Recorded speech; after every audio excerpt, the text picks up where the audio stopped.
Vous savez ce qu'on m'a dit la semaine dernière dans mon cabinet? Une patiente de 52 ans, les larmes aux yeux. Boris, je crois que je suis trop vieille pour l'amour, trop vieille. À 52 ans, j'ai failli tomber de ma chaise et puis j'ai réalisé quelque chose. Ce n'est pas elle qui a un problème, c'est notre société entière qui a perdu la tête sur cette question. Alors aujourd'hui, je vais vous expliquer pourquoi l'amour après 40 ans n'est absolument pas impossible, comme on nous l'a fait croire. Parce que la vérité, au regard de l'attachement et de la résilience, c'est exactement l'inverse. Restez jusqu'à la fin, je vous promets une révélation clinique qui va faire exploser tous les mythes romantiques qu'on vous a vendus. Et avant d'aller plus loin, dites-moi dans les commentaires, avez-vous déjà pensé qu'il était trop tard pour vous? Abonnez-vous à cette chaîne, car ce que je vais partager aujourd'hui pourrait bien changer votre dynamique affective pour toujours. Commençons par le commencement.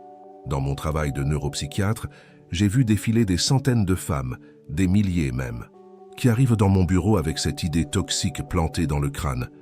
Après 40 ans, le marché de l'amour est fermé, fermé comme si on parlait d'un supermarché avec des horaires d'ouverture. Désolé madame, l'amour ferme à 18 heures, revenez demain. Ah non, pardon, vous avez passé la quarantaine, ne revenez jamais. C'est absurde, mais c'est ce qu'on vous fait croire. Laissez-moi vous raconter l'histoire de Françoise.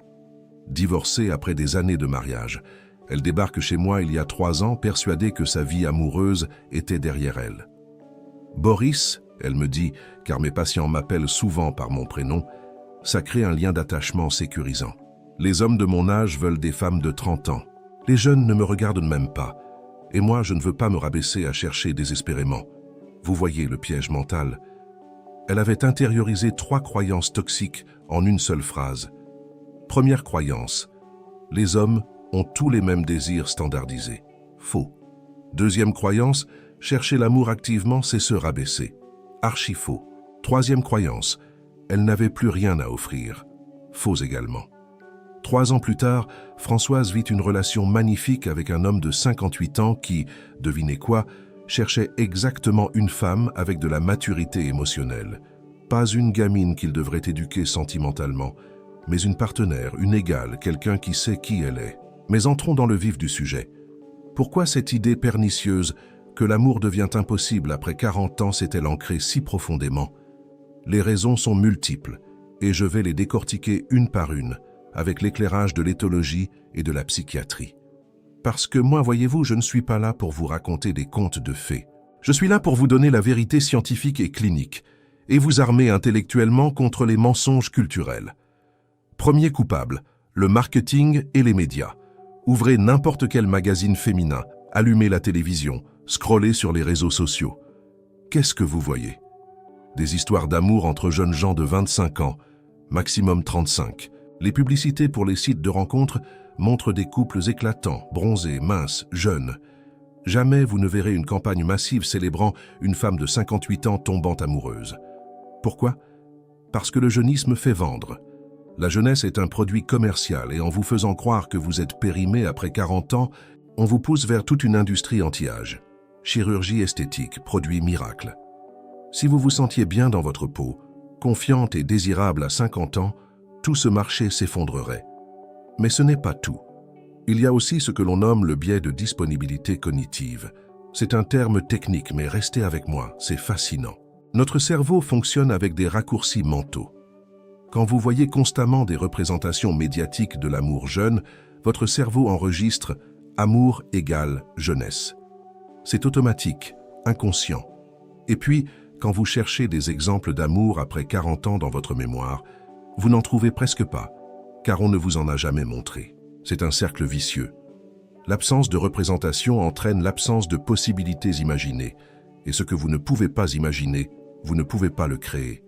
Deuxième coupable, et celui-là va vous surprendre, l'évolution biologique mal interprétée. Oui, je vais parler de biologie humaine, mais pas comme vous l'attendez. On entend souvent ce discours que biologiquement, les hommes cherchent des femmes jeunes et fertiles pour assurer leur descendance. C'est la théorie évolutionniste basique, celle qu'on sert à toutes les sauces pour justifier n'importe quel comportement masculin. Le problème, c'est qu'il s'agit d'une vision très réductrice de l'être humain. Nous ne sommes pas des animaux guidés uniquement par nos instincts. Nous avons un cortex préfrontal extraordinairement développé, capable de choix conscients, de valeurs et d'un attachement émotionnel qui transcende la simple reproduction. D'ailleurs, parlons-en de cette fameuse fertilité. Oui, la capacité reproductive d'une femme diminue avec l'âge. C'est un fait biologique incontestable. Mais devinez quoi? La majorité des hommes de 45, 50 ou 60 ans ne cherchent plus à avoir des enfants. Ils en ont déjà, ou ils ont fait le choix de ne pas en avoir, ou bien cette époque de leur vie est révolue. Donc cet argument de la fertilité est complètement obsolète pour la plupart des relations amoureuses après 40 ans. Pourtant, il continue à hanter l'imaginaire collectif comme un fantôme qui refuse de disparaître. Ce qui m'amène à un point crucial. Qu'est-ce que les gens cherchent vraiment dans une relation après 40 ans? Parce que c'est là que tout change, mes amis. À 20 ans, on cherche la passion, l'excitation, l'aventure, souvent avec une bonne dose d'inconscience. À 30 ans, on construit, on fonde, on stabilise. Mais à 40 ou 50 ans, on cherche quelque chose de beaucoup plus profond. La compatibilité réelle, l'intimité authentique, le partenariat adulte. Et ça, croyez-moi, c'est infiniment plus difficile à trouver chez une personne de 25 ans qu'avec quelqu'un qui a vécu, qui a souffert, qui s'est reconstruit. C'est là que réside toute la beauté de la résilience, trouver quelqu'un qui se connaît. Laissez-moi vous parler de la neuroplasticité. C'est cette capacité extraordinaire de notre cerveau à se remodeler, à créer de nouvelles connexions neuronales tout au long de notre vie. Contrairement à ce qu'on pensait il y a encore 30 ans, notre cerveau n'est pas figé après l'adolescence. Il continue d'apprendre, de s'adapter, de grandir. Savez-vous ce que cela signifie pour l'amour? Que vous pouvez, à tout moment de votre vie, créer de nouveaux schémas affectifs, désapprendre des comportements toxiques et construire des relations plus saines. Votre cerveau de 50 ans est parfaitement capable de tomber amoureux et de créer des liens d'attachement profonds. La seule différence, c'est que vous avez maintenant les outils cognitifs pour le faire intelligemment. Parce que oui, parlons-en de l'amour intelligent, de l'amour rationnel. Beaucoup de gens pensent que rationalité et amour sont antinomiques. Quelle erreur monumentale! L'amour rationnel, ce n'est pas un amour froid, calculateur, sans émotion. Il intègre au contraire l'émotion. Et la raison, c'est reconnaître le coup de foudre tout en se demandant « Est-ce que cette personne partage mes valeurs ?» C'est sentir l'attraction physique, tout en observant comment il ou elle traite les serveurs au restaurant. C'est vivre la passion tout en maintenant son individualité, ses amitiés et ses projets personnels. Et devinez à quel âge on est le plus capable de cet amour rationnel. Exactement après 40 ans, parce qu'on a vécu assez longtemps pour reconnaître les drapeaux rouges de la toxicité relationnelle. On a expérimenté assez de relations pour savoir ce qui fonctionne et ce qui ne fonctionne pas. On possède une véritable perspective temporelle. On sait que l'euphorie des premiers mois n'est pas toute la relation et que la vraie question est de savoir qui sera cette personne dans la routine, dans les conflits et dans les moments difficiles. J'ai une patiente, appelons-la Marie-Claude, de 62 ans. Elle me dit un jour « Boris, j'ai compris quelque chose de fondamental. À 25 ans, je tombais amoureuse d'un sourire, d'une mèche de cheveux, d'une phrase bien tournée. Aujourd'hui, je tombe amoureuse de la façon dont un homme écoute vraiment quand je parle, de sa capacité à s'excuser sincèrement, de son respect pour mon autonomie. Voilà la différence. L'amour après 40 ans est plus profond, plus authentique, plus solide. Il se construit sur du béton affectif, pas sur du sable. Mais attention, je ne vais pas vous faire croire que tout est rose. Il y a des défis spécifiques à l'amour après 40 ans, et je serais malhonnête de ne pas les aborder. Premier défi, les bagages émotionnels et les traumatismes passés. À cet âge, rares sont ceux qui n'ont pas d'histoire. Divorce, deuil, trahison, désillusion. Ces expériences laissent des traces. Le truc, c'est que ces traces peuvent être soit des cicatrices qui vous fragilisent, soit des tuteurs de résilience qui vous fortifient. Tout dépend du travail que vous avez fait sur vous-même. C'est là qu'intervient ce que j'appelle l'hygiène émotionnelle. Vous vous brossez les dents tous les jours, n'est-ce pas? Vous prenez soin de votre corps. Mais combien d'entre vous prennent soin activement de leur santé mentale? Faire le deuil de ces anciennes relations, pardonner, pas forcément à l'autre, mais à soi-même. Identifier ces schémas répétitifs toxiques, travailler sur ces blessures d'attachement. C'est ça l'hygiène émotionnelle. Et sans elle, vous traînerez vos bagages non résolus. Vous saboterez systématiquement vos chances de bonheur dans chaque nouvelle relation. Un exercice que je donne souvent. Prenez une feuille de papier, tracez une ligne au milieu verticalement. À gauche, listez tous les comportements que vous avez détestés chez vos ex-partenaires. Vraiment tous. Prenez votre temps. À droite maintenant, en toute honnêteté, notez lesquels de ces comportements vous avez vous-même manifestés, peut-être différemment, mais de manière fondamentalement similaire. Cette prise de conscience est souvent douloureuse, mais c'est elle qui vous libère. Parce que si vous ne comprenez pas votre propre rôle dans l'échec de vos relations passées, vous êtes condamné à répéter les mêmes erreurs. Deuxième défi, les enfants et les ex. Rares sont les personnes de plus de 40 ans qui entament une nouvelle relation sans avoir un ex quelque part dans le décor, et souvent des enfants. C'est un ensemble, comme disent les Américains, et cela demande une maturité émotionnelle considérable. Accepter les enfants de l'autre, naviguer dans les relations avec les ex-conjoints, gérer les dynamiques familiales complexes, ce n'est pas simple. Mais là encore, c'est une question de perspective. Ces complications sont aussi des preuves de vie vécue, de responsabilité assumée, de capacité à maintenir des liens même après la fin d'une relation amoureuse. J'ai vu des couples magnifiques se former après 40 ans, précisément grâce à cette maturité. Un homme qui reste un père présent et respectueux avec son ex-femme pour le bien de ses enfants, ce n'est pas un boulet. C'est un homme qui montre sa capacité à l'engagement, au respect, à mettre l'ego de côté, une qualité rare et précieuse. Troisième défi, la peur. Oui, la peur. À 20 ans, on se lance dans l'amour avec une insouciance magnifique. On n'a pas encore vraiment souffert. On croit en l'éternité. On a cette immortalité psychologique de la jeunesse. Mais après 40 ans, après avoir vécu des ruptures, des trahisons, des deuils, on sait que l'amour peut faire mal, très mal. Alors, on hésite, on se protège, on érige des murs défensifs. C'est une réaction de survie normale, logique même. Le problème, c'est que ces murs qui vous protègent de la souffrance vous protègent aussi de l'amour. C'est le paradoxe de la vulnérabilité. Pour aimer vraiment profondément et tisser un lien d'attachement sécure, il faut accepter d'être vulnérable. Il faut accepter le risque de souffrir à nouveau. Et ça, mes amis, c'est un acte de courage extraordinaire après 40 ans. Pas de la naïveté, du courage.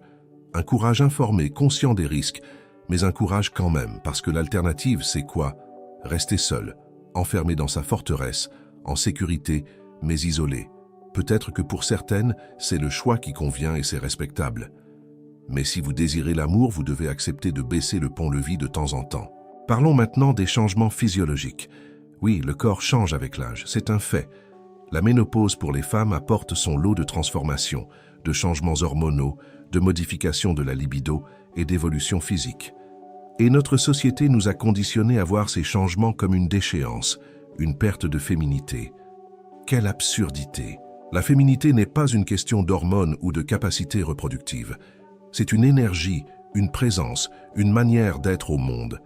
D'ailleurs, parlons de sexualité, car c'est souvent l'éléphant dans la pièce. Quand on parle d'amour après 40 ans, beaucoup de femmes intériorisent l'idée qu'elles deviennent asexuées après la ménopause. Les hommes, de leur côté, peuvent développer des angoisses de performance. Résultat, on évite le sujet, on se retire de la sphère amoureuse. Erreur magistrale.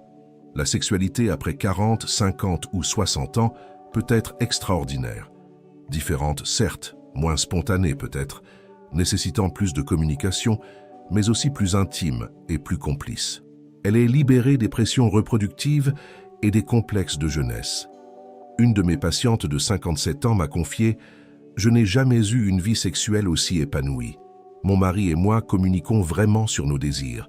Il n'y a plus de fausses pudeurs, plus de jeux de pouvoir, juste du plaisir partagé et de la tendresse. » Voilà la réalité que personne ne vous montre dans les médias. La sexualité mature, consciente, généreuse. Alors, revenons à notre question initiale. Pourquoi l'amour après 40 ans est-il impossible? Écoutez-moi bien. L'amour après 40 ans n'est pas impossible. Il est différent et cette différence est une immense richesse, pas une perte. Mais pour en profiter, il faut déconstruire activement les mythes toxiques qui ont été implantés dans votre esprit depuis des décennies. Mythe numéro 1. L'amour doit ressembler à ce qu'il était à 20 ans. Les papillons dans le ventre, l'obsession, l'intensité dévorante. Faux. L'amour mature est plus apaisé, plus stable, plus profond. Ce n'est pas moins intense, c'est différemment intense. L'intensité n'est plus dans la montagne russe émotionnelle, elle est dans la connexion profonde, dans la compréhension mutuelle, dans cette sensation d'être vraiment vue, comprise et acceptée inconditionnellement. Mythe numéro 2, vous devez mériter l'amour en correspondant à certains critères physiques. Poids idéal, apparence jeune, etc. Archi faux. L'amour authentique ne se mérite pas. Il se partage et il se base sur bien plus que l'apparence physique. Oui, l'attraction physique compte, je ne vais pas vous mentir. Mais après 40 ans, les gens qui cherchent des relations sérieuses savent que l'attraction physique seule ne suffit pas. Ils cherchent la compatibilité émotionnelle, intellectuelle et les valeurs partagées. Mythe numéro 3. Si vous n'avez pas trouvé l'amour avant 40 ans, c'est qu'il y a quelque chose qui ne va pas chez vous. Triple faux. Le timing de l'amour n'a rien à voir avec votre valeur personnelle. Vous avez peut-être consacré vos 20 et 30 ans à votre carrière, à élever vos enfants, à vous reconstruire après un divorce, ou peut-être n'avez-vous tout simplement pas rencontré la bonne personne.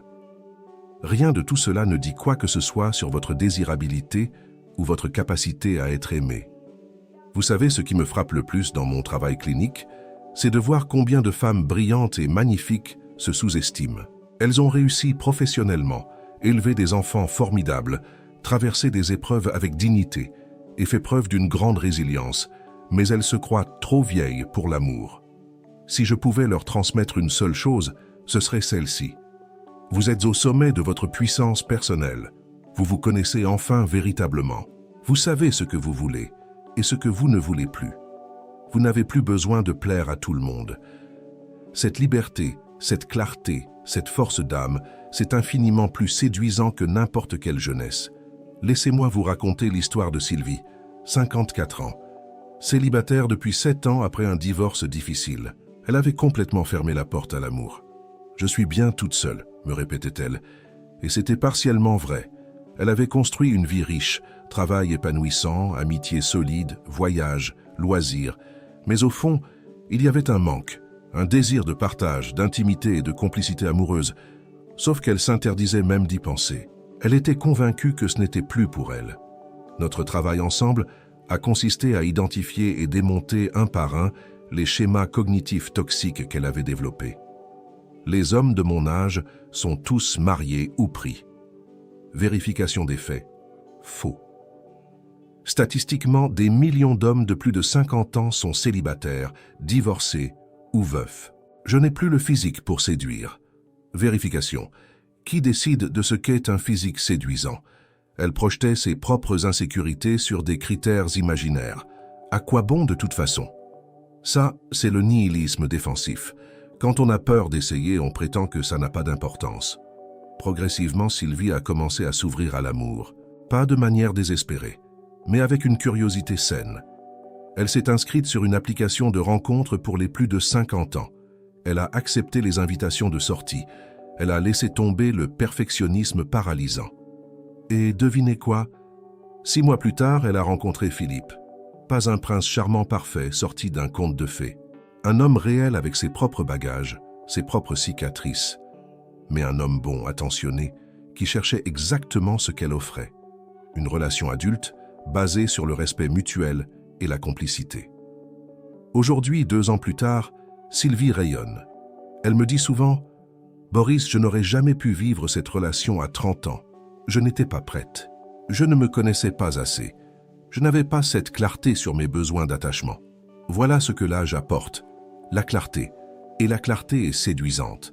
La clarté est puissante. La clarté construit des relations résilientes.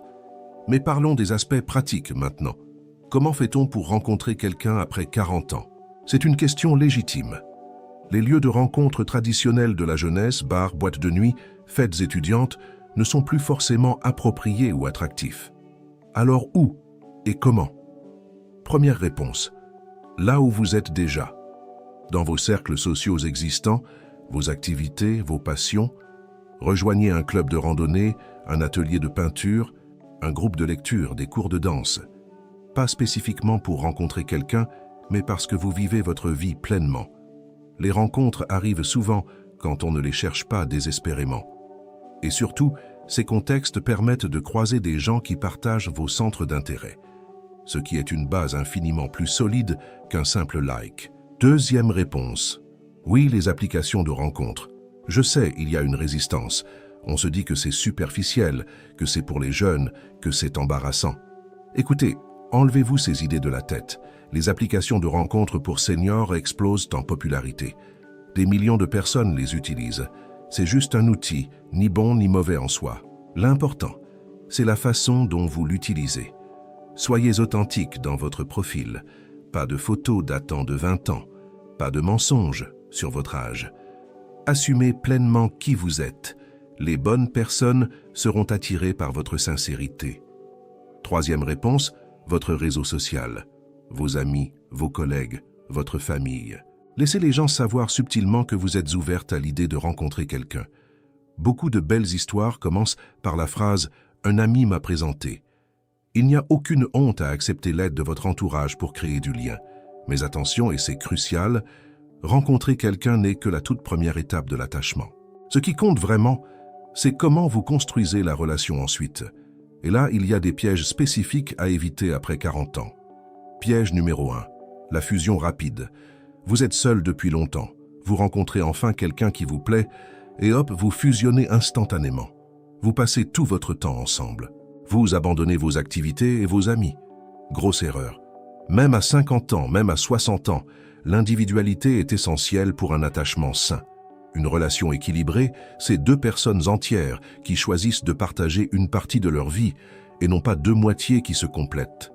Si vous n'existez qu'à travers l'autre, que se passera-t-il à la fin? Piège numéro 2. La comparaison avec les ex. Mon ex faisait ça mieux. Mon ex n'était pas comme ça. Stop. Cette personne n'est pas votre ex. Chaque lien d'attachement est unique.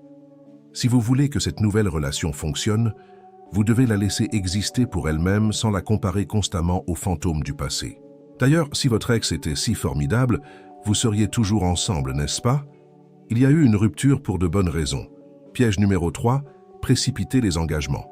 À cet âge, on pense qu'il faut aller vite parce qu'on a moins de temps devant soi, mais la précipitation est rarement bonne conseillère pour la construction affective. Emménager ensemble après 3 mois. Parler de mariage après 6 mois. Laissez le temps au temps. Observez la personne dans différents contextes et dans la durée. Le véritable caractère se révèle à l'épreuve du temps, pas dans l'euphorie des débuts. Piège numéro 4.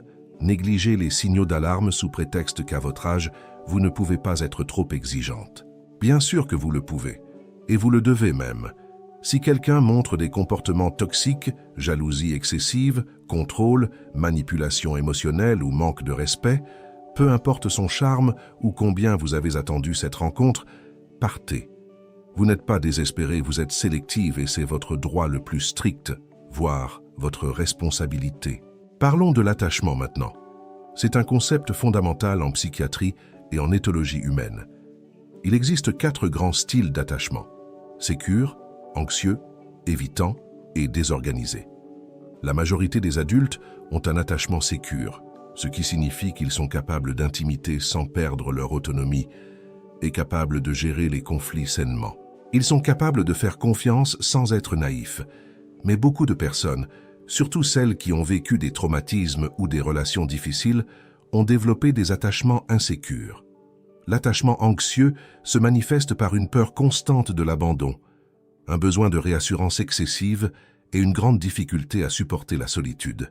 L'attachement évitant se caractérise par une peur viscérale de l'intimité, une valorisation extrême de l'indépendance et une difficulté à exprimer ses émotions. Enfin, l'attachement désorganisé mélange les deux, créant un chaos relationnel où l'on désire et l'on fuit simultanément la proximité affective. La bonne nouvelle, c'est que l'attachement peut évoluer. C'est là que la neuroplasticité dont je parlais tout à l'heure entre en jeu de manière magnifique. Avec un travail thérapeutique, une prise de conscience et des relations saines servant de tuteur de résilience, un attachement insécure peut progressivement devenir plus sécure. Mais cela demande un véritable travail d'introspection et de courage. Cela exige de reconnaître ses propres schémas, de comprendre d'où ils viennent, souvent de l'enfance ou de relations passées traumatisantes, et de créer consciemment de nouveaux comportements. Un exercice que je recommande. Observez vos réactions dans les situations relationnelles stressantes. Quand votre partenaire ne répond pas immédiatement à vos messages, que faites-vous? Paniquez-vous en envoyant 10 messages supplémentaires? C'est de l'attachement anxieux. Ou au contraire, vous dites-vous, peu importe, je n'ai besoin de personne de toute façon. C'est de l'attachement évitant. Ou arrivez-vous à vous dire calmement, il ou elle est probablement occupé, je vais patienter? C'est l'attachement sécure. Cette conscience de vos schémas est le tout premier pas vers le changement, car vous ne pouvez pas modifier ce que vous refusez de voir. Abordons maintenant un sujet délicat mais important, la différence d'âge dans les couples. C'est un débat souvent houleux. Certains disent que l'âge n'est qu'un nombre, d'autres critiquent violemment les écarts significatifs. Où est la vérité? Comme souvent, elle réside dans la nuance. Un écart d'âge n'est pas problématique en soi. Ce qui peut être délétère, ce sont les dynamiques de pouvoir inégales. Si une différence d'âge s'accompagne d'un gouffre en termes d'expérience, de ressources financières ou de statut social, créant une emprise, alors oui, c'est très inquiétant. Mais si deux adultes matures, conscients et autonomes choisissent de vivre une relation malgré un écart, qui sommes-nous pour juger de leur lien? Cela dit, mes amis, si vous avez 55 ans et qu'un jeune homme de 30 ans vous court après, posez-vous de bonnes questions. Ce n'est pas impossible qu'il soit sincère, mais c'est statistiquement rare. Il y a souvent des motivations inconscientes, intérêts financiers, problèmes d'attachement non résolus avec la figure maternelle, ou recherche d'une stabilité qu'il ne trouve pas avec les femmes de sa génération.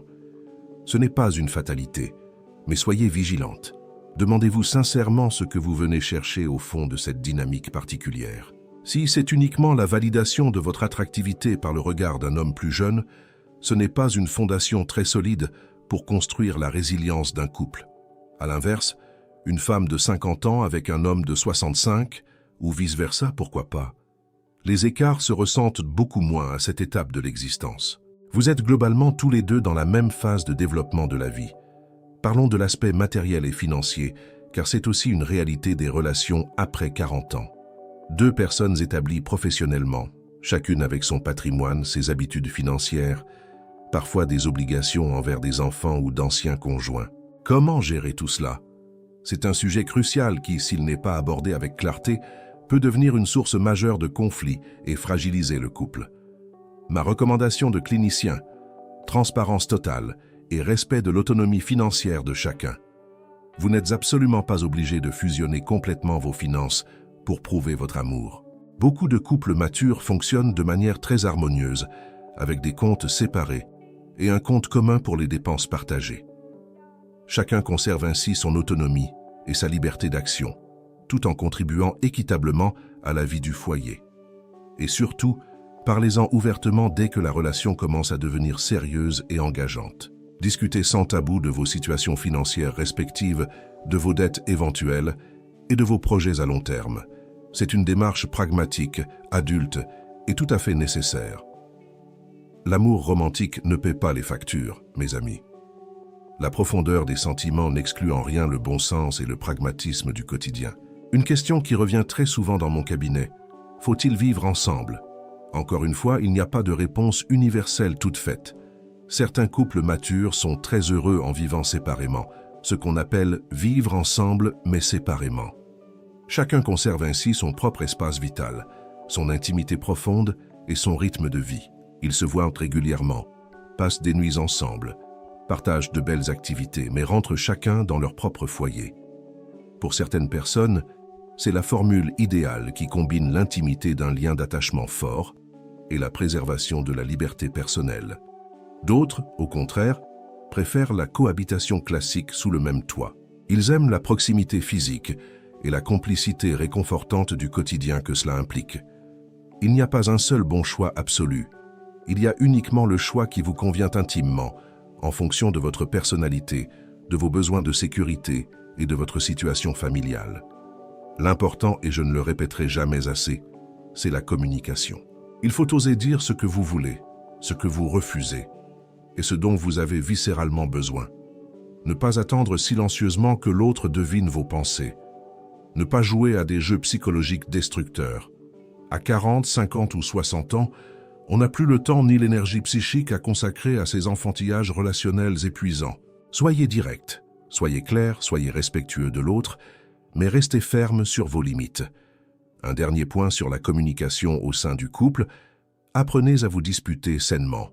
Oui, vous allez inévitablement vous disputer, même dans les relations les plus épanouies, même avec la personne qui semble la plus compatible au monde. Les conflits font partie intégrante de la vie à deux. Ce qui compte réellement, c'est la manière dont vous les gérez pour ne pas détruire le lien. Voici quelques règles d'or éthologiques pour des disputes constructives. Numéro 1. Attaquez le problème, jamais la personne. Tu me frustres quand tu ne réponds pas à mes messages. C'est très différent de « tu es un égoïste incapable de penser aux autres ». Voyez-vous la différence fondamentale? Le premier exprime un sentiment intime lié à un comportement spécifique. Le second est une attaque personnelle violente qui détruit l'estime de soi. Règle numéro 2. Utilisez le « je » plutôt que le « tu » accusateur. Je me sens négligé quand, au lieu de « car tu me négliges en permanence ». Cette simple nuance change absolument tout. Cela ouvre un espace de dialogue apaisé au lieu de braquer l'autre et de le mettre immédiatement sur la défensive. Règle numéro 3. Écoutez de manière active. Écoutez vraiment l'autre, sans vous contenter d'attendre nerveusement votre tour pour pouvoir placer vos arguments. Reformulez calmement ce que l'autre vous dit pour vous assurer que vous avez bien saisi son message. Si je comprends bien ce que tu exprimes, tu te sens... Cette démarche montre clairement que vous prenez au sérieux le monde émotionnel de votre partenaire. Règle numéro 4. Ayez le courage d'admettre vos torts quand vous dépassez les bornes. Si vous avez fait ou dit quelque chose de blessant, excusez-vous avec une réelle sincérité. Je suis profondément désolé, j'ai eu tort de réagir ainsi, sans y ajouter de justification immédiate. Une vraie excuse est la marque d'un esprit adulte, mature et capable de remise en question. Règle numéro 5. Cherchez ensemble des solutions, pas des coupables. Le but ultime d'une dispute n'est jamais de déterminer au tribunal qui a tort et qui a raison, mais bien de résoudre un problème commun. Comment pouvez-vous collaborer pour éviter que cette situation douloureuse ne se reproduise à l'avenir? Qu'est-ce que chacun peut s'engager à faire différemment pour protéger le lien qui vous unit tous les deux? Ces compétences de communication empathique, mes amis, sont précisément ce qui différencie les relations résilientes qui durent de celles qui explosent en vol au premier conflit sérieux. Et pour être tout à fait honnête avec vous, ce sont des compétences qui s'acquièrent principalement avec l'expérience de la vie, la maturité et les épreuves surmontées. C'est là encore un avantage indéniable de l'amour après la quarantaine. Parlons maintenant de la sexualité un peu plus en détail, car c'est un sujet que beaucoup évitent soigneusement, mais qui reste fondamental dans l'équilibre humain. Les changements physiques inéluctables liés à l'avancée en âge affectent évidemment la sphère de la sexualité. C'est un fait indéniable d'un point de vue biologique. Mais contrairement à ce qu'on pourrait craindre, ce n'est pas nécessairement de manière négative. Oui, la lubrification vaginale peut diminuer après la ménopause. La solution? Des lubrifiants adaptés, c'est très simple. Oui, les érections peuvent se faire un peu moins spontanées chez les hommes vieillissants. La solution? Accorder beaucoup plus de temps aux préliminaires ou recourir éventuellement à un traitement médical d'accompagnement. Ce ne sont en aucun cas des obstacles insurmontables si la communication est bonne. Ce qui change surtout, c'est que la sexualité devient nettement moins centrée sur l'angoisse de la performance et bien plus sur le plaisir partagé. On ne fait plus l'amour de manière frénétique pour prouver quoi que ce soit à l'autre ou à soi-même. On le fait simplement parce qu'on en ressent l'envie profonde, parce que c'est agréable pour le corps et l'esprit, et parce que cela rapproche intensément les deux partenaires. Cette liberté intérieure acquise avec l'âge est incroyablement libératrice. Beaucoup de patientes me confient qu'elles découvrent véritablement l'épanouissement de leur sexualité après le cap des 50 ans. Il n'y a plus la peur angoissante d'une grossesse non désirée, plus de petits-enfants en bas âge risquant de débarquer en trombe dans la chambre à tout moment, et souvent une nette diminution des complexes liés à l'image du corps. À cela s'ajoute une bien meilleure connaissance intime de leur propre cartographie du désir. Tous ces facteurs favorables se combinent pour créer les conditions d'une vie sexuelle potentiellement extraordinaire et renouvelée. Mais pour atteindre cet épanouissement, il est impératif de communiquer ouvertement avec la personne qui partage votre intimité. Il faut oser dire ce qu'on aime, ce qu'on n'aime pas, accepter d'essayer de nouvelles choses avec tendresse et se débarrasser consciemment de la routine étouffante.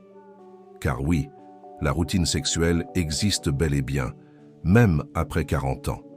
Elle est même peut-être encore plus insidieuse car on s'imagine à tort que l'on sait déjà tout de l'autre et de soi-même. C'est une grande erreur. Il y a toujours un nouveau territoire à découvrir, à explorer ensemble et à réinventer. Et si vous rencontrez malgré tout des difficultés sexuelles persistantes, qu'il s'agisse de douleurs, d'une baisse notable de libido ou de problèmes d'excitation, n'hésitez pas à consulter un professionnel compétent, médecin ou sexologue. Ce ne sont absolument pas des sujets tabous dont il faudrait avoir honte. Ce sont des problématiques d'ordre médical ou psychologique qui disposent de solutions concrètes et efficaces. Ne souffrez surtout pas en silence par excès de pudeur ou de gêne mal placée. Revenons maintenant sur les bénéfices concrets et mesurables de l'amour après 40 ans. Car il est grand temps de célébrer joyeusement ce que cette riche période de l'existence peut nous apporter. Bénéfice numéro 1. Vous savez enfin qui vous êtes véritablement. Fini le temps épuisant où vous cherchiez désespérément à forger votre identité à travers le regard et l'approbation de l'autre. Vous possédez désormais une personnalité bien établie. Vous avez des valeurs morales claires et une vision cohérente de la vie. Tout cela crée le terreau favorable à des relations beaucoup plus authentiques. Bénéfice numéro 2. Vous avez accumulé de l'expérience de vie. Vous êtes capable de reconnaître rapidement les signaux d'alarme toxiques et vous savez pertinemment ce qui fonctionne ou non pour votre équilibre. Vous avez patiemment développé de véritables compétences relationnelles au fil des années. C'est un atout majeur de résilience. Bénéfice numéro 3. Vous avez paradoxalement beaucoup moins de temps à perdre. Cela peut sembler négatif, dit de cette manière, mais c'est en réalité extrêmement positif. Vous n'allez plus gaspiller 3 précieuses années de votre vie dans une relation toxique qui ne mène nulle part, simplement parce que vous êtes terrorisé par le spectre de la solitude. Vous êtes devenu plus sélective, plus lucide et beaucoup plus efficace dans vos choix affectifs. Bénéfice numéro 4. Vous avez déjà construit votre propre vie avec votre carrière, vos amis fidèles, vos passions et votre indépendance financière. Vous n'avez plus besoin que quelqu'un vienne combler un vide pour avoir le droit d'exister. Vous désirez simplement qu'un partenaire vienne enrichir une vie qui est déjà pleine et épanouissante par elle-même. C'est une base de départ infiniment plus saine. Bénéfice numéro 5. Vous êtes en grande partie libéré du poids écrasant des injonctions et pressions sociales. À 20 ans, on subit en permanence la pression normative du « il faut impérativement se marier, faire des enfants, acheter une maison ». À 50 ans, fort heureusement, plus personne de sensé ne vous demande quand vous comptez enfin vous caser. Cette liberté psychologique nouvellement acquise est d'une valeur inestimable pour le développement personnel. Alors oui, je le répète, l'amour après la quarantaine n'est absolument pas impossible. Il n'est même pas fondamentalement plus difficile. Il est juste différent. Et cette différence de nature, si vous avez la sagesse de l'embrasser pleinement, peut vous mener sereinement vers les relations affectives les plus riches, profondes et satisfaisantes de toute votre vie. Maintenant, laissez-moi vous confier quelques conseils cliniques et pratiques pour cultiver au quotidien cette belle ouverture à l'amour. Conseil numéro 1. Travaillez d'abord sur votre propre personne. Thérapie, réflexion introspective, méditation, peu importe la méthode qui vous convient le mieux. Prenez le temps de faire le ménage dans votre psyché émotionnelle. Guérissez autant que possible vos anciennes blessures d'attachement. Comprenez vos schémas répétitifs pour ne plus en être l'esclave. Vous ne pourrez pas construire une relation de couple véritablement saine et solide si vous êtes vous-même émotionnellement en morceaux.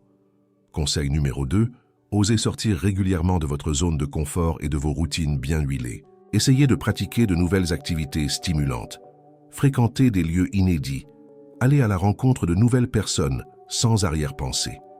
La belle histoire d'amour ne viendra malheureusement pas frapper à la porte de votre salon si vous passez l'intégralité de vos week-ends seuls, confinés devant l'écran de votre télévision ou sur des plateformes de streaming. Conseil numéro 3. Faites preuve d'une grande ouverture d'esprit sur le profil de la personne qui pourrait devenir votre futur partenaire. Peut-être avez-vous toujours été attiré par un certain type d'homme, par exemple le grand brun à la carrière d'ingénieur. Et si finalement votre véritable alter ego affectif se révélait être un professeur de philosophie, blond de taille moyenne et passionné de littérature, Osez élargir vos critères de sélection habituels. Focalisez plutôt votre attention sur l'essentiel, les valeurs humaines fondamentales, la bonté du caractère et la compatibilité réelle de vos modes de vie respectifs. Conseil numéro 4.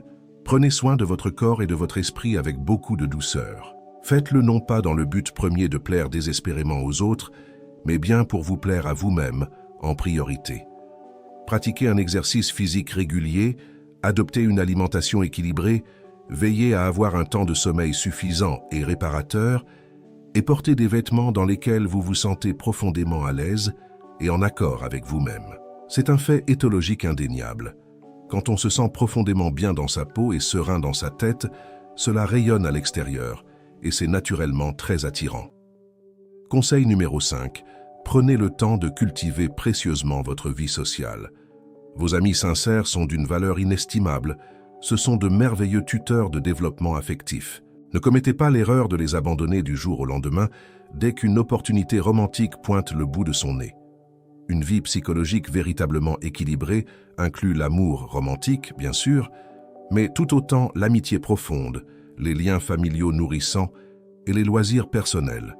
Conseil numéro 6, soyez à la fois patiente mais proactive. Ne tombez pas dans le piège de l'attente purement passive, en espérant voir débarquer un prince charmant idéalisé. Mais à l'inverse, ne vous jetez pas non plus la tête la première sur le premier venu par peur panique de rester seul avec vous-même. Apprenez à trouver le juste point d'équilibre entre l'action déterminée et la patience sereine qui laisse faire le temps. Conseil numéro 7. Protégez farouchement votre paix intérieure, c'est votre bien le plus précieux.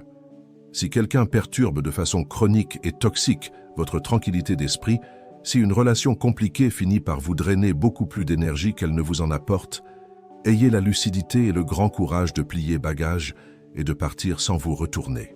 À votre stade de maturité, la paix de l'âme a infiniment plus de valeur que le simple fait de maintenir n'importe quelle relation pour sauver les apparences sociales. Je vous ai parlé de concepts clés comme la neuroplasticité du cerveau, les styles d'attachement affectif ou encore les techniques de communication bienveillante au sein de la dynamique du couple. Laissez-moi maintenant aborder avec vous quelque chose qui est encore plus fondamental et universel, l'amour inconditionnel de soi. Car honnêtement, en tant que psychiatre, je peux vous certifier que c'est là que tout prend sa source et que tout s'achève. Vous ne serez jamais en mesure de recevoir un amour sain et nourrissant si vous ne vous aimez pas d'abord vous-même. Ce n'est pas du simple jargon de développement personnel bon marché pour vendre des livres. Il s'agit d'une réalité psychologique et clinique extrêmement profonde. Si vous ne vous considérez pas viscéralement comme une personne digne d'être aimée, vous saboterez de manière quasi systématique les relations saines qui s'offrent à vous et vous vous accrocherez au toxique. L'amour de soi, il faut bien le comprendre, ce n'est en rien du narcissisme démesuré. Ce n'est pas s'illusionner en croyant fermement que l'on est parfait et supérieur au reste de l'humanité. C'est simplement le fait de reconnaître avec humilité votre valeur intrinsèque en tant qu'être humain vivant, avec vos belles qualités, mais aussi avec vos inévitables défauts. C'est accepter vos belles réussites autant que vos échecs formateurs. C'est surtout apprendre à vous traiter au quotidien avec la même immense bienveillance et la même indulgence que vous réserveriez naturellement à votre meilleur ami ou à votre enfant. Voici d'ailleurs un petit exercice mental très révélateur que je propose souvent lors de mes consultations de soutien. Fermez les yeux et imaginez un instant que votre meilleur ami vienne vous voir, complètement effondré, et vous confie en larmes « Je suis moche, je suis trop vieille, je suis un boulet, absolument personne ne voudra jamais de moi. » Que lui répondriez-vous spontanément face à une telle détresse? Vous la prendriez immédiatement et chaleureusement dans vos bras, n'est-ce pas? Vous lui énuméreriez avec conviction toutes ses merveilleuses qualités humaines. Vous lui répéteriez inlassablement qu'elle est une personne extraordinaire et digne d'affection, n'est-ce pas? Alors, je vous pose la question, pourquoi diable, quand c'est vous-même qui pensez ces choses si destructrices à propos de votre propre personne, les acceptez-vous comme des vérités absolues? Apprenez d'urgence à vous traiter avec la même compassion, la même douceur et le même respect que ceux que vous offrez si généreusement aux autres. Ce solide amour de soi ne se décrète pas par magie. Il se construit très progressivement, jour après jour, par de petites actions quotidiennes concrètes. Il s'agit d'apprendre à se parler intérieurement avec une sincère bienveillance. Il s'agit de célébrer joyeusement ces petites victoires du quotidien, de s'accorder de vrais moments de repos réparateurs sans la moindre once de culpabilité mal placée. C'est aussi savoir poser des limites claires et saines avec son entourage, oser dire un non franc et massif quand cela s'avère nécessaire pour se protéger, et continuer à poursuivre ses propres rêves et passions. Et voici un point d'une importance capitale, que j'aimerais souligner avec force. La qualité de votre amour de soi ne doit en aucun cas dépendre de votre statut relationnel du moment. Vous n'avez pas une once de valeur humaine supplémentaire parce que vous êtes en couple, ni une once de moins parce que vous traversez une période de célibat, qu'elle soit choisie ou bien subie. Vous n'êtes absolument pas un être humain incomplet ou défectueux sous prétexte que vous n'avez pas de partenaire affectif à vos côtés. Vous êtes une personne entière, parfaitement valide, toujours, et ce, peu importe les circonstances extérieures. L'arrivée d'une relation amoureuse épanouissante ajoute indéniablement une belle dimension colorée à l'édifice de votre vie, mais elle n'a en aucun cas le pouvoir ni la fonction de définir qui vous êtes au plus profond de votre être. C'est d'ailleurs là le piège redoutable dans lequel sombrent tragiquement beaucoup de femmes une fois passé le cap de la quarantaine. Elles se persuadent à tort qu'elles ont un besoin vital de la présence d'un homme pour se sentir heureuses, complètes et socialement validées. Et quel en est le terrible résultat clinique? Elles finissent par accepter de subir n'importe quoi, de la part de n'importe qui, uniquement paralysées par la peur panique de la solitude. Elles s'enferment alors elles-mêmes dans le huis clos de relations hautement toxiques qui les rendent en réalité infiniment plus malheureuses et détruites que la simple solitude ne l'aurait jamais fait. Je vous invite à vous rappeler en permanence ceci. La notion de solitude et le fait d'être seul matériellement, ce sont deux réalités psychologiques qui n'ont strictement rien à voir l'une avec l'autre. Être seul physiquement n'est qu'un simple état relationnel et factuel. La solitude, en revanche, est un sentiment intime, profond et subjectif, qui traduit souvent une angoisse existentielle. Vous pouvez parfaitement vous trouver entouré d'une foule de gens bruyants ou au sein de votre propre famille, et pourtant vous sentir profondément, atrocement seul à l'intérieur. À l'inverse, il est tout à fait possible d'être célibataire et de vivre seul dans votre maison, tout en vous sentant complètement épanoui, sereine et connecté de manière invisible au reste du monde. En fin de compte, ce n'est absolument pas le nombre de personnes qui gravitent dans votre vie quotidienne qui a une réelle importance pour votre équilibre mental. Ce qui compte par-dessus tout, c'est la qualité et l'authenticité de la relation que vous parvenez à entretenir avec vous-même en priorité, et ensuite avec les quelques personnes qui partagent véritablement votre chemin de vie. Si vous souffrez d'un sentiment de solitude désespérée, le vrai problème à régler n'est pas la simple absence matérielle d'un partenaire romantique dans votre quotidien. Le cœur du problème est en réalité un profond vide intérieur, une béance affective que vous tentez vainement de combler en cherchant des solutions à l'extérieur de vous-même. Et croyez-en mon expérience de psychiatre, cette stratégie d'évitement ne fonctionne jamais de manière durable. Aucun partenaire au monde, aussi merveilleux, aimant et dévoué soit-il, ne possède le pouvoir magique de venir combler un tel vide existentiel à votre place. C'est un travail intime qui vous incombe totalement. Alors, avant de vous lancer à corps perdu dans la recherche frénétique de l'amour à l'extérieur, prenez le temps indispensable pour vous assurer d'avoir solidement cultivé l'amour à l'intérieur de vous. Développez patiemment une relation riche, complexe et indulgente avec votre propre personne. Apprenez véritablement à savourer et à apprécier la douceur de votre propre compagnie. Découvrez avec curiosité ce qui vous fait réellement vibrer, indépendamment de tout regard approbateur. C'est précisément de ce terreau fertile et pacifié que peuvent germer et s'épanouir les relations humaines les plus belles, les plus authentiques et les plus durables dans le temps. Maintenant, je souhaite aborder avec vous un sujet de société que beaucoup de gens refusent catégoriquement d'envisager sereinement, l'éventualité tout à fait acceptable de rester durablement célibataire. Parce que oui, il faut le dire haut et fort, c'est une option de vie parfaitement légitime, saine et assumée. Et pour un certain nombre d'entre vous, ce sera peut-être même, en toute objectivité, la meilleure option possible pour préserver votre équilibre. Il n'existe aucune loi naturelle ni obligation morale vous enjoignant de trouver à tout prix un partenaire romantique pour exister. Si votre existence est déjà bien remplie, intellectuellement riche, socialement stimulante et profondément satisfaisante, sans l'ajout d'une relation amoureuse, c'est un cheminement de vie parfaitement valide et respectable. Le grand problème actuel, c'est que notre société contemporaine continue de stigmatiser lourdement l'état de célibat, et ce, tout particulièrement lorsqu'il s'agit des femmes. On vous observe avec une condescendance mêlée de pitié mal placée. On se permet de vous poser des questions d'une grande indiscrétion lors des repas de famille. On s'évertue à vouloir vous caser à tout prix, comme si l'on partait du postulat archaïque que votre vie de femme ne pouvait décemment pas être complète, réussie et digne de respect, sans la tutelle d'un homme présent à vos côtés. C'est une vision du monde non seulement profondément insultante pour votre intelligence, mais c'est surtout cliniquement faux. Dans mon entourage et ma patientèle, certaines des femmes les plus radieuses et épanouies que j'ai la chance de connaître sont célibataires par choix conscient et assumé. Elles mènent des carrières professionnelles intellectuellement très stimulantes pour leur cerveau. Elles entretiennent des amitiés d'une profondeur remarquable, se consacrent à des passions souvent dévorantes et maintiennent une vie sociale extrêmement active.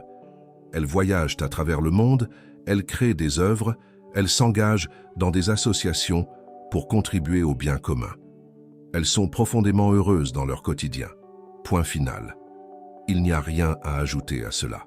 Par conséquent, si vous m'écoutez aujourd'hui et que vous prenez soudainement conscience qu'au bout du compte, vous êtes intimement satisfaite de votre vie actuelle de célibataire, je vous en supplie, ne laissez jamais personne vous inoculer le poison du doute et vous faire ressentir l'illusion que quelque chose d'essentiel viendrait à manquer à votre existence. Il ne manque absolument rien. Vous êtes un être humain magnifique et totalement complet, exactement tel que vous vous tenez là aujourd'hui. En revanche, soyons clairs, si vous ressentez au fond de vous le désir sincère et profond de vivre une relation amoureuse accomplie et que ce désir est authentique, c'est-à-dire qu'il ne s'agit pas d'une simple réaction angoissée face au poids étouffant de la pression sociale ambiante. Alors oui, je vous y encourage vivement. Mettez-vous en quête de cette relation de manière active et joyeuse. Mais faites-le toujours armé d'un grand discernement clinique, avec des standards élevés qui vous protègent, et dans le plus grand respect de votre intégrité psychique. Voici en substance ce que j'aimerais profondément que vous reteniez de tout mon propos aujourd'hui, chers amis. L'émergence d'un véritable amour après le cap symbolique de la quarantaine n'est pas seulement du domaine du possible, il peut s'avérer être une expérience humaine d'une richesse extraordinaire. Il sera inévitablement différent des émois de vos 20 ans, c'est une évidence neurologique, mais il n'en sera pas moindre pour autant. En réalité, il est même potentiellement bien meilleur pour votre âme.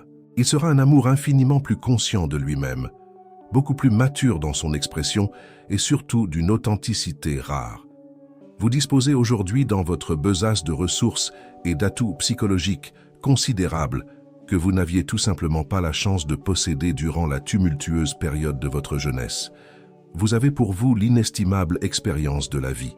Vous possédez une bien meilleure connaissance intime de vos propres mécanismes de défense, une grande clarté morale sur vos valeurs non négociables, une capacité affinée à communiquer sereinement vos besoins et une véritable maturité dans la gestion de vos émotions. Ce sont là des fondations affectives infiniment plus solides et sécurisantes que la simple et éphémère passion hormonale de la jeunesse. Les obstacles sur ce chemin existent bel et bien. Je ne vais certainement pas vous mentir en vous vendant des illusions. Les lourds bagages émotionnels, les peurs paralysantes liées au traumatisme passé, les inévitables changements physiques induits par le temps qui passe, ainsi que toute l'immense complexité logistique des familles recomposées. Tout cela représente de véritables défis à relever. Cependant, écoutez-moi bien, aucun de ces obstacles n'est par nature insurmontable pour un esprit résilient. Avec un travail de fond sur vous-même, avec une véritable ouverture d'esprit face à l'altérité et armé d'une bonne dose de courage personnel, vous possédez toutes les ressources nécessaires pour les dépasser victorieusement. Et par-dessus tout, je vous implore de toujours vous rappeler ceci. La valeur inaliénable de votre personne ne dépend en aucun cas du chiffre de votre âge, ni de la case que vous cochez concernant votre statut marital sur les documents administratifs.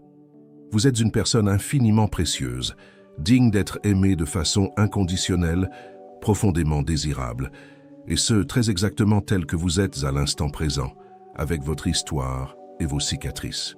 Pas dans l'hypothétique futur où vous auriez perdu 10 kilos sur la balance. Pas dans le regret nostalgique de vos 10 années de moins. C'est ici et maintenant que vous êtes pleinement digne d'amour. Alors, pour clôturer notre échange, voici le petit défi thérapeutique que je vous lance amicalement pour les jours à venir. Prenez le temps d'identifier avec précision une croyance limitante et toxique, une croyance que vous entretenez secrètement concernant l'amour après 40 ans. Peut-être est-ce la petite voix qui vous murmure insidieusement « Je suis devenue trop vieille pour plaire ». Peut-être est-ce l'idée fataliste qui affirme « Les hommes bien sont tous déjà pris ». Ou peut-être encore cette conviction destructrice « De toute façon, je ne mérite pas de connaître le bonheur affectif ». Faites l'effort de l'identifier clairement. Écrivez-la noir sur blanc sur un bout de papier pour la matérialiser devant vous. Et ensuite, comme un véritable chercheur scientifique, écrivez en face de cette phrase 3 arguments purement factuels et irréfutables qui viennent la contredire frontalement. Trouvez dans la réalité 3 preuves tangibles démontrant que cette croyance intime est totalement fausse. Jouez le jeu et faites cet exercice avec sérieux. C'est en réalité le tout premier pas clinique, la première étincelle nécessaire pour commencer à reprogrammer activement votre cerveau émotionnel. C'est ainsi que vous commencerez à tisser de nouvelles connexions neuronales saines, capables de soutenir de manière durable une vision du monde beaucoup plus réaliste et apaisée concernant l'amour à votre âge. Il faut apprendre à se détacher progressivement de toutes ces illusions toxiques et de ces schémas destructeurs qui entravent notre développement. Se détacher de ces visions perverties de la relation amoureuse, comprenez-le bien, cela ne signifie absolument pas qu'il faille renoncer définitivement à l'amour. C'est tout le contraire. C'est accomplir le travail nécessaire pour faire de la place en vous, faire de l'espace psychique disponible, pour pouvoir enfin accueillir un amour qui soit beaucoup plus vrai, infiniment plus solide dans ses fondations, et véritablement nourrissant pour votre résilience personnelle. Si quelqu'un dans votre entourage, que ce soit un éventuel partenaire potentiel, un ami de longue date, ou même la petite voix critique de votre propre juge intérieur, ne vous valorise pas. Si cette présence n'ajoute fondamentalement aucune valeur positive et bienveillante à votre dynamique de vie, alors il faut avoir le courage de procéder à un tri sélectif émotionnel. Recyclez symboliquement cette énergie délétère et éloignez-vous-en. Faites ainsi place nette dans votre jardin secret pour cultiver tout ce qui vous élève véritablement vers la lumière et participe à votre épanouissement. Vous méritez amplement de connaître ce que j'appelle un amour rationnel et éclairé, un amour profond, qui fait pleinement sens au regard de votre histoire, un amour qui vous respecte inconditionnellement dans votre intégrité et un amour qui célèbre la belle personne que vous êtes devenue. Ne commettez pas l'erreur dramatique de vous contenter de moins que cela par simple terreur de rester un jour isolé. Parce que très franchement, en tant que clinicien ayant écouté tant de récits de vie brisées, je vous assure qu'il vaut infiniment mieux traverser l'existence seule et profondément sereine dans son âme, plutôt que de s'enfermer dans un couple toxique où l'on se sent atrocement malheureuse et dévitalisée. Maintenant, si ce petit exposé sur la résilience affective a pu résonner en vous et vous faire réfléchir, si vous vous êtes reconnu, ne serait-ce qu'un instant à travers certaines des descriptions cliniques que j'ai pu esquisser aujourd'hui. Si, par bonheur, vous avez eu l'occasion de vivre de salutaires prises de conscience au fil de mon discours, alors je vous invite chaleureusement à vous abonner à cette chaîne de réflexion pour poursuivre notre cheminement commun. Laissez-moi un commentaire, écrivez. Osez partager publiquement votre propre expérience intime avec notre petite communauté bienveillante. Quelle est la peur la plus tenace, la plus paralysante que vous ressentez personnellement lorsqu'il s'agit d'envisager une nouvelle histoire d'amour après 40 ans? Qu'est-ce qui, au fond de vous-même, agit comme un frein et vous retient de franchir le pas de la confiance? Je vous écoute, partagez-le. Le simple fait de réussir à formuler cette peur par écrit, de la mettre en mots pour la rendre visible à vos propres yeux, c'est déjà entamer le puissant processus psychologique qui vous permettra de la dépasser et de la vaincre. Et si, dans votre entourage proche, vous connaissez une amie chère qui traverse actuellement de sombres doutes quant à sa propre capacité à trouver un amour sincère à son âge, je vous enjoins de lui partager sans hésiter cette vidéo. Par ce simple geste fraternel, vous pourriez très bien l'aider à changer radicalement de perspective sur sa propre valeur et qui sait, peut-être l'aider à changer la trajectoire de sa vie tout entière.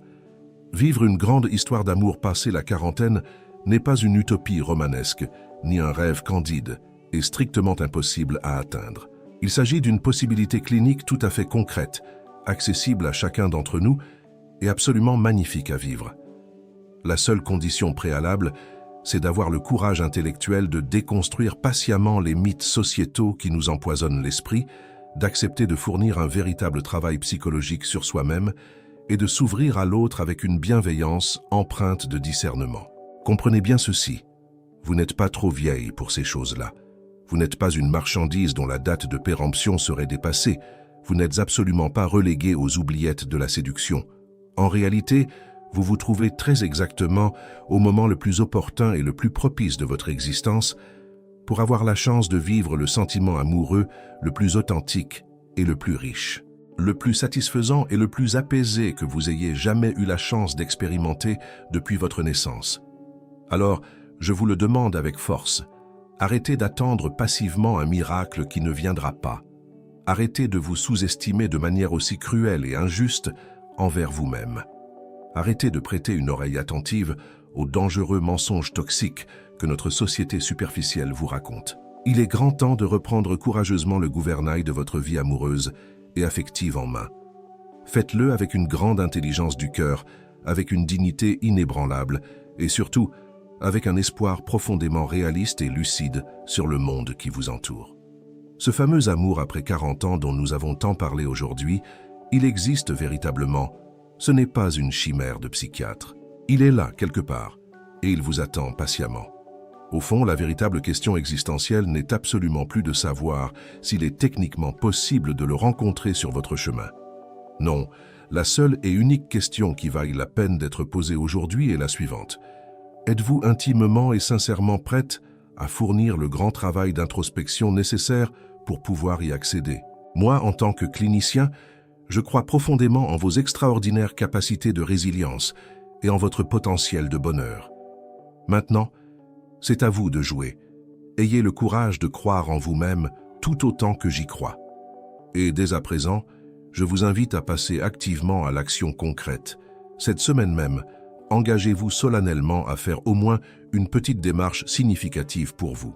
Une action, même modeste, qui vous rapprochera inexorablement de ce bel amour authentique que vous méritez tant de recevoir en partage.